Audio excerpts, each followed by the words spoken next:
તો આ તરફ આગળ વાત કરીએ વડોદરાની તો કોંગ્રેસના પૂર્વ ધારાસભ્યનો પુત્ર અનિરુદ્ધસિંહ ગોહિલ ઝડપાયો છે। 15 દિવસથી ફરાર અનિરુદ્ધસિંહને પોલીસે ફાજલપુરથી ઝડપી પાડ્યો છે। અનિરુદ્ધસિંહ ગોહિલે યુવતીને લગ્નની લાલચ આપી દુષ્કર્મ આચર્યું હતું, જેમાં તેના વિરુદ્ધ યુવતીએ દુષ્કર્મ અને એટ્રોસિટીની ફરિયાદ નંદેસરી પોલીસ સ્ટેશન ખાતે નોંધાવી હતી, જે અંગે ફરિયાદ નોંધાતા ફરાર થઈ ગયો હતો। 15 દિવસથી ફરાર અનિરુદ્ધસિંહને પોલીસે ફાજલપુરથી ઝડપી પાડ્યો હતો। અનિરુદ્ધસિંહ ગોહિલે યુવતીને લગ્નની લાલચ આપી દુષ્કર્મ આચર્યું હતું। યુવતી ગર્ભવતી થયા બાદ જબરદસ્તીથી ગર્ભપાત પણ કરાવ્યો હતો। અગાઉ અનિરુદ્ધસિંહ ગોહિલના આગોતરા જામીન નામંજૂર થયા હતા। પોલીસે આરોપી અનિરુદ્ધસિંહને કોર્ટમાં રજૂ કરી 2 દિવસના રિમાન્ડ મેળવ્યા હતા।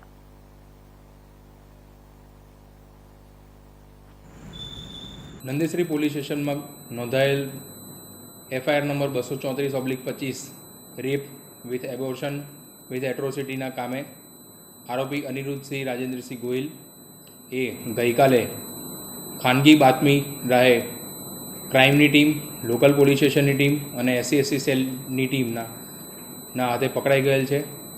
ગઈકાલે એને કોર્ટની સામે પ્રોડ્યુસ કરવામાં આવ્યો હતો અને રિમાન્ડ માંગવામાં આવ્યા હતા।